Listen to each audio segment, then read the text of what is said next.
Spotlight நேயர்களுக்கு அன்பான வணக்கங்கள் சார். போன வாரம் அதான் இந்த வாரம் ஓடிட்டு இருக்கு அட்டகாசம். பயங்கர தேட்டர்லாம் பயங்கர ஜனம், பயங்கர கிளாப்ஸு.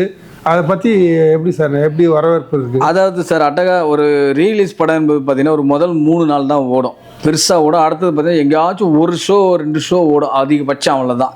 ஆனால் இந்த திரைப்படம் என்னென்ன பல திரையரங்களில் வந்து வெளியிடலை. கிட்டத்தட்ட பார்த்தீங்கன்னா ஒரு 32 சென்டர் 33 சென்டர் தான் முதல் நாளே வெளியாச்சு. இந்த அட்டகாசம் திரைப்படம் பெருசாக ரிலீஸ் பண்ணலை, தமிழ்நாட்டில் அவ்வளோதான் ரிலீஸ் பண்ணல. அந்த முதல் நாள் இன்னும் சொல்லப்போனால் முதல் நாள் வரவேற்பு பார்த்து 2வது நாள் அதாவது சனிக்கிழமை என்ன ஆச்சுன்னா கிட்டத்தட்ட 91 சென்டர் ஆயிடுச்சு தமிழ்நாட்டில். என்னடா இது இவ்வளோ வரவேற்பு கொடுக்குறாங்க இந்த படத்துக்கு. அதாவது ஒரு தேட்டரு 2 தேட்டரில் அந்த 31 சென்டருமே பெரிய லெவலில் வந்து வரவேற்பு இருந்தது. கிட்டத்தட்ட பார்த்தீங்கன்னா 2வது நாள் கிட்டத்தட்ட 80 தேட்டருக்கு மேலே தமிழ்நாடு ஃபுல்லாக போட்டுட்டாங்க. ஸோ போட்டும் வந்து அந்த திரைப்படம் வந்து நல்ல வரவேற்பு பெற்றதுனால என்ன ஆச்சுன்னா முதல் வாரம் ரிலீஸ் பண்ணாமல் இருந்தாங்க பார்த்தீங்களா, அந்த ஒரு வாரம் வந்து ரிலீஸ் பண்ணாமல் இருந்தாங்க பார்த்தீங்களா, அவங்க எல்லாருமே என்ன பண்ணிட்டாங்க 2வது ரிலீஸ் பண்ண ஆரம்பிச்சிட்டாங்க. ஒரு ஏஜிஎஸ் நம்ம சென்னை ஏஜிஎஸ் காம்ப்ளெக்ஸு, அப்புறம் கோயம்புத்தூர், பொள்ளாச்சி, பாண்டிச்சேரி என்னென்ன ஊரில் ரிலீஸ் ஆகலையோ எல்லா ஊர்லேயுமே என்ன பண்ணிட்டாங்க அந்த படத்தை வந்து வேலூர் இந்த மாதிரி ஊர்கள்லாம் என்ன பண்ணிட்டாங்க ரிலீஸ் பண்ண ஆரம்பிச்சிட்டாங்க. 2வது வாரமும் பார்த்தீங்கன்னா அந்த 3 நாளுமே வந்து நல்ல வசூல் அப்படின்ட்டாங்க.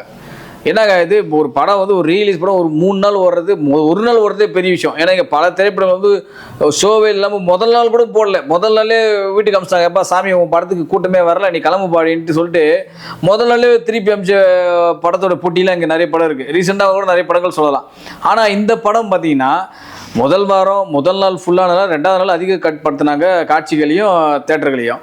முதல் வாரம் முடிஞ்சு 2வது வாரம் இன்னும் பல ஊர்களில் போட ஆரம்பிச்சிட்டாங்க.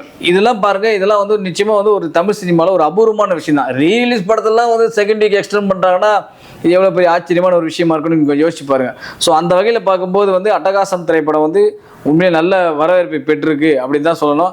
எனக்கு தெரிஞ்சு வந்து நான் விசாரிச்சும் போது தமிழ்நாட்டில் மட்டும் கிட்டத்தட்ட வந்து 2.25 கோடியும் வசூல் பண்ணியிருக்காங்க. அந்த 2 வாரம் இந்த செகண்ட் வீக்கெண்டு முடிவில் கிட்டத்தட்ட 2.25 கோடியே இன்னும் வசூல் பண்ணியிருக்கு அப்படின்ற மாதிரி வந்து செய்தி. எனக்கு தமிழ்நாட்டில் மட்டும் 2.25 கோடி, ஓவராலாக பார்க்கும்போது என்னென்ன ஒரு 2.5 கோடி வசூல் பண்ணியிருக்கோம் அப்படின்ற மாதிரி தான் சொல்லிக்கிட்டு இருக்காங்க அட்டகாசம் திரைப்படத்தை. சார், இப்போ துபாயில் அஜித் வந்து ரேஸு எத்தனை நாளாக பண்ணிட்டு இருக்காரு, எத்தனை நாள் ஆகும், அங்கே எவ்வளோ நாளாக சார்? எப்படியும் வந்து இந்த மந்த் எண்ட் ஆகிடும் சார் முடியுதுக்கு, அந்த ரேஸ்லாம் முடியுதுக்கு அப்புறம் இன்னும் எனக்கு தெரிஞ்சு 1 வீக்குன்னு இருக்குன்னு சொல்லியிருக்காங்க. அது வந்து கிட்டத்தட்ட 100 ஏதோ சம்திங் கிலோமீட்டர் வந்து பயணம் செய்யணும். அந்த அளவுக்கு வந்து இதுதான் ஃபஸ்ட்டு டைம் இன்றைக்கி அஜித் வந்து இந்த மாதிரி ஒரு ரேஸில் கலந்துக்கிறது. ஸோ அதை முடிச்சதுக்கு பிறகு தான் வந்து அவர் அடுத்த படத்துக்குண்டான விஷயங்களில் இறங்குவார்.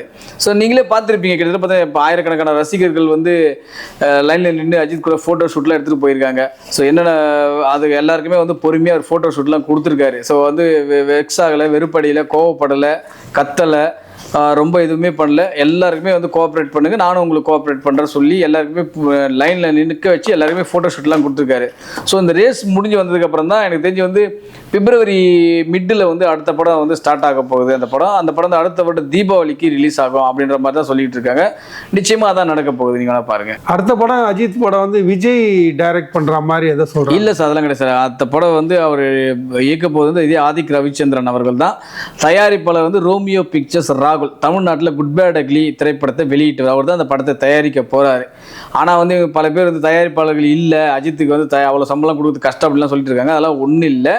அஃபிஷியல் வந்து இப்போதைக்கு விடாமல் இருக்காங்க. ஏங்க அவர் Adhik Ravichandran post production work நடந்துட்டு இருக்குன்றாரு.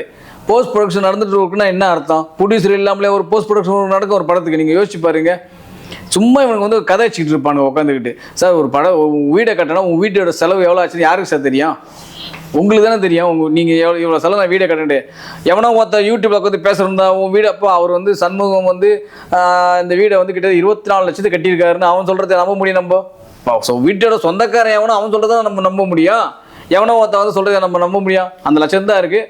அதெல்லாம் ஒன்றும் இல்லை. இந்த படத்தை வந்து தயாரிக்க போது ரோமியோ பிக்சர்ஸ் ராகுல் தான். எனக்கு தெரிஞ்சு பாருங்கள், ஜனவரி பொங்கலுக்கு அப்புறம் பாருங்கள் அஃபிஷியல் வரும். அப்போ எங்கே தீக்குமே மூஞ்சி வச்சுக்க போகிறாங்கன்னு தெரியல இவங்க எல்லாருமே பேசுகிறவங்க எல்லாருமே. அப்புறமா அஜித்து கூட சிம்பு நடிக்க போறாருன்னு ஒரு சார் சிம்பு நடிக்க போறாருலாம் சும்மா வதந்தி செய்தி சார். அஜித் அவர்களை பார்க்கறதுக்காக வந்து ஒரு மலேசியா போயிருக்காரு, அந்த ரேஸை பார்க்கறதுக்காக சிம்பு அவர்கள் போயிருக்காரு, அவ்வளோதானே தவிர அவர் இப்போ அஜித் கூட படம் நடிக்கிறான்றதெல்லாம் சும்மா செய்தி. எனக்கு தெரிஞ்சு வந்து ஏன்னா ஆதிக் ரவிச்சந்திரன் வேணா ஒரு இதில் வேணா போடலாம். ஏன்னா ஆல்ரெடி அவரை வச்சு படம் பண்ணியிருக்காரு, அன்பானவன் அசராதன் அடங்காதவன் படம் பண்ணியிருக்காரு சிம்பு வச்சோம். ஸோ அந்த கான்செப்டில் வேணா ஏதாச்சும் ஒரு சீன் 2 சீனோட வந்து போகலாம் சிம்பு, அதெல்லாம் ஒன்றும் பெரிய விஷயம் கிடையாது. ஸோ அது அந்த வகையில் பார்க்கும்போது என்ன வேணா ஒரு வேளை வந்து ஒரு வாய்ப்புகள் இருக்கிறதுக்கும் இருக்குது. ஏன்னா வச்சுங்களேன், ஏன்னா அஜித் அவர்களே வச்சு படம் பண்ணிட்டார், சிம்பு அவர்களே வச்சு படம் பண்ணிட்டார். ஸோ 2 பேரையும் சேர்த்து வச்சு ஒரு படம் பண்ணலாம்ல அப்படின்ட்டு கூட யோசிக்கலாம். இல்லை ஏதாச்சும் ஒரு கேரக்டர், ஒரு கேமியோ, ஒரு எக்ஸ்டெண்டட் கேமியோ, இல்லை ஒரு ஸ்மால் கேமியோ ரோல் ஏதாச்சும் கொடுக்கறதுக்கு கூட வந்து வாய்ப்புகள் இருக்குது நிச்சயமாக. இப்போ பாருங்க சார், அஜித் பயங்கர ஸ்லிம் ஆயிட்டாரு, எப்படி அது சார்? அதான் சொல்லுவாங்கல்ல சார், இங்கே சும்மா வந்து மேக்கப் போட்டுக்கிட்டு விக்கி வச்சுக்கிட்டு அவனெல்லாம் வந்து பார்த்தியா தலைவர் அன்றைக்கி வந்து நீங்கள் இருக்காங்க. இங்கே வந்து தன்னுடைய படங்களுக்காக ஒரு உடம்பை ஏற்றுறாரு, ரேஸுக்காக ஒரு உடம்பை குறைக்கிறாரு. இந்த வயசில் அவர் வந்து ஃபிட்டாக எனர்ஜியாக நடக்கிறாரு. நல்லா யோசிச்சு பாருங்க, இன்னமும் ஃபிட்டாக 55 வயசில் அந்த மனுஷன் 20 வயசில் சாதிக்க முடியாது, 55 வயசில் சாதிக்கணும்னு துடிச்சிட்டு இருக்காரு உட்காந்து. நீங்கள் கொஞ்சமாச்சும் மனசாட்சியோட பேசுங்க. எந்த அளவுக்கு வந்து அந்த ஆள் ஒரு கடுமையாக உழைச்சிருப்பாரு கொஞ்சம் யோசிச்சு பாருங்க. ஸோ அந்த அளவுக்கு வந்து இருக்கும்போது தன்னுடைய உடம்பையும் அவர் பாதுகாத்துட்டு இருக்காரு, சும்மா கிடையாது. ஏன்னா உங்களுக்கு தெரியும், நீங்கள் மங்காத்தா டைமில் ஒரு உடம்பு வச்சிருந்தாரு, வீரம் வேதாளம் டைமில் ஒரு உடம்பு வச்சிருந்தாரு, திரும்ப விசுவாசம் டைமில் ஒரு உடம்பு வந்தது, நீங்கள் கவனிச்சு தான் இருப்பீங்க. திரும்ப வலிமை டைமில் ஒரு உடம்பு மாறிச்சு, திரும்ப பார்த்தீங்கன்னா துணிவு டைமில் வேறு விதமாக இருந்தார்.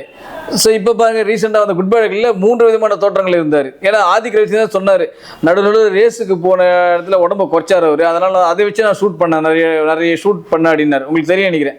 ஸோ அந்த மாதிரி இந்த உடம்பு அதாவது இந்த சொல்லுவாங்களே, கமல் மாதிரி எவ்வளோ கெட்ட பணம் போடலாம் அப்படின்னு விவேக் ஒரு படத்தில் காமெடியாக சொல்லுவாங்க. அந்த மாதிரி அவர் நினச்சானா உடம்பை அவரே ஏற்றுவார், அவரே வந்து உடம்பை குறைப்பார் அப்படின்ற மாதிரி விவேகானந்தே சொல்லியிருக்கார் ஒரு படத்தில். ஸோ அந்த மாதிரி தான் அவர் நினச்சானா உடம்பை ஏற்றுவார் சார், அவர் நினச்சானா உடம்பை குறைப்பார் சார். ரெட்டு படப்போ உங்களுக்கு தெரியும் என்ன மாதிரி விமர்சனம் பண்ணாங்க ஞாபகம் இருக்கா உங்களுக்கு? ரெட்டு டைம்லாம் எந்த மாதிரி விமர்சனம் பண்ணாங்க, ஊதி போய் நல்லா பலூன் மாதிரி இருக்கிறாரா அப்படின்ற மாதிரிலாம் பத்திரிகை நிறுவனங்களே எழுதிச்சு. என்ன அஜித் இப்படி இருக்கார் அப்படின்ற மாதிரி கேவலமெல்லாம் எழுதினவங்க. இன்னைக்கு எப்படி இருக்கார் பாருங்க இந்த வயசுல. ஸோ அதுதான் வந்து அவர் நினைச்சாருன்னா அவர் என்ன வேணாலும் அவரே தன்னை மாற்றிப்பார் சார். தன்னையே மாற்றிக்கக்கூடிய நபர் தான் அஜித் சார். அப்புறமா இன்னொன்று, அவர் வீடு இங்கே காலி பண்ணிட்டு சென்னையில் காலி பண்ணிட்டு ஸ்பெயினா துபாயா செட்டில் ஆகிட்டாருன்னு சொல்கிறாங்க, அது உண்மையா சார்? இவங்களாம் வந்து ஒரு கதையை வச்சுட்டு இருக்காங்க சார். துபாயில் வீடு வாங்கிறது உண்மை தான். ஏன் துபாய் யாரும் இங்கே இருக்க, யாரும் வெளிநாட்டில் வீடே வாங்கக்கூடாதா? இல்லை வெளிநாட்டில் இருக்கிற யாரும் இங்கே வீடு வாங்குறது இல்லையா? சும்மா என்னன்னு சொல்லுவேன். ஏன் சார், அவர் வந்து பல விஷயங்கள் இருக்கும், ரேஸு கலந்துக்காக இருக்கும், அடிக்கடி இந்தியாவுக்கும் அந்த ஊருக்கு ட்ராவல் பண்ணுவேன், அந்த நாட்டுக்கு ட்ராவல் பண்ணும்போது ஏன் வாங்கி போல, ஏன் இங்கே இருக்கிற எவ்வளோ நடிகர்கள் ரசிகர் ஃபாரினில் எவ்வளோ சொத்து இருக்குன்னு தெரியுமாம்மா? இல்லை கேட்குறேன், அவனுக்கு பற்றிலாம் பேசுவானுங்களா? அவங்க பேச மாட்டானுங்க.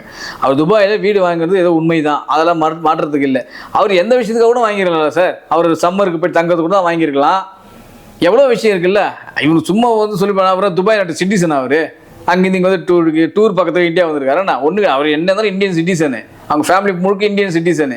எப்படி அவர் வந்து துபாயில் போயிட்டு செட்டில் ஆக போகிறார், இது ஆக போகிறார், ஃப்ரான்ஸில் செட்டில் ஆக போகிறாரு, ஜெர்மனியில் செட்டில் ஆக போகிறாருன்னு சும்மா ஒன்று தான் கதை வச்சுட்டு இருக்கானுங்க. அதெல்லாம் ஒன்றும் கிடையாது. வீடு வாங்குற அவர் என்ன வேணாலும் வெக்கேஷனுக்கு, எப்பவுமே வந்து சம்மர் வெக்கேஷனுக்கு ஒவ்வொரு நாட்டுக்கு போகிற ஒரு அஜித் குமார் உங்களுக்கு தெரியும் நினைக்கிறேன். அது துபாயில் வீடு வாங்கியிருக்காரு, அவ்வளோதான். இதில் என்ன பெரிய குத்தத்தை கண்டுபிடிச்சாங்களாம் உட்காந்துக்கிட்டு. ஏன் சார் நீங்கள் மெட்ராஸே தான் இடம் வச்சிருப்பீங்களா? வேறு ஊரில் எவ்வளோ இடம் வாங்கி போகிறதே கிடையாது, இங்கே இருக்கிறவங்க எவ்வளோ அந்த மாதிரி தான் கதை இது. Thank you very much sir. இந்த வீடியோ உங்களுக்கு பிடிச்சிருந்தா லைக் பண்ணுங்க, கமெண்ட் பண்ணுங்க, ஷேர் பண்ணுங்க, சப்ஸ்கிரைப் பண்ணுங்க.